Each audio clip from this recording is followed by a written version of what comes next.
Hi everyone, welcome to పద్దుస్ vlogs.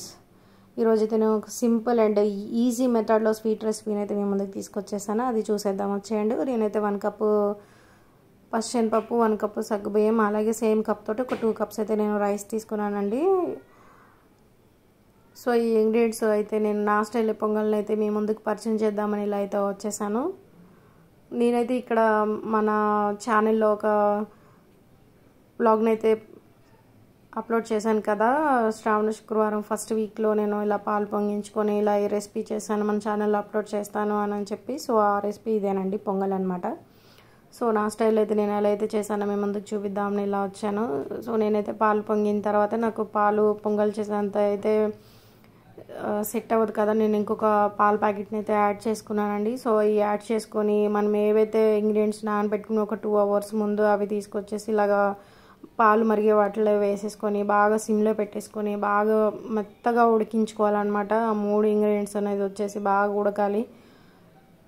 ఇంకా కొంచెం సగం బడ ఉడికిందండి, ఇంకా సగం ఉడకాల్సింది ఉంది. సో అలాగే సిమ్లో పెట్టుకొని ఉడికించుకొని ఈలోపు మనం పక్కన ఒక ప్యాన్లో ఆవు నెయ్యి అయితే నేను యూజ్ చేశాను. ఆవు పాలు ఆవు నెయ్యి అయితే ఇక్కడ అమ్మవారి ప్రసాదానికి అయితే నేను యూజ్ చేసుకున్నాను అనమాట.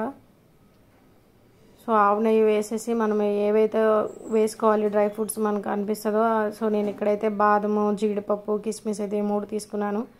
అవి లైట్గా రోస్ట్ చేసేసుకున్నాను అనమాట. సో రైస్ చూసారా కొంచెం బాగా మెత్తబడింది, ఇంకొంచెం ఉందన్నమాట. ఈలోగా మనం ఖాళీగా లేకుండా మనం బెల్లం దంపేసుకొని యాలకులు దంపేసుకొని వేసేసుకోవచ్చు అనమాట. సో ఇక్కడ నేనైతే 3 యాలకులు అయితే తీసుకున్నానండి. కొంచెం కచ్చపచ్చిగా దంచేసి నేనైతే ఇలాగ వేసాను.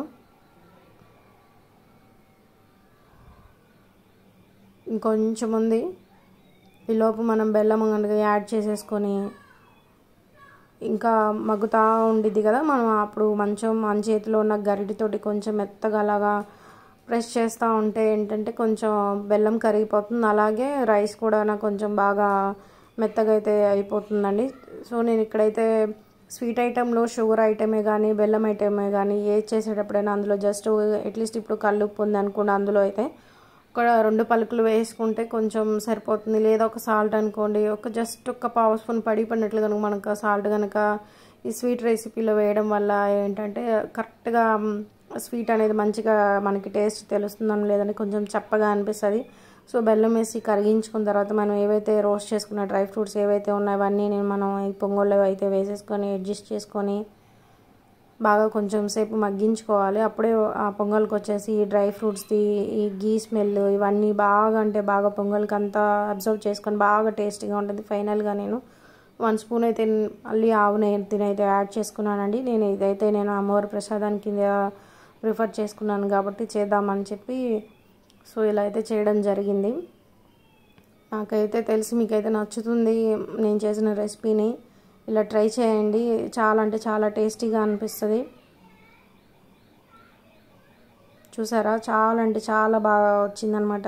చూడడానికి స్ట్రక్చర్ బాగుంది, అలాగే టేస్ట్ కూడా చాలా బాగుంటుంది. నేనైతే ఇక్కడ అమ్మవారికి ఇలా నైవేద్యాన్ని అయితే తీసుకున్నాను అనమాట. Thanks for watching guys. Please support my channel.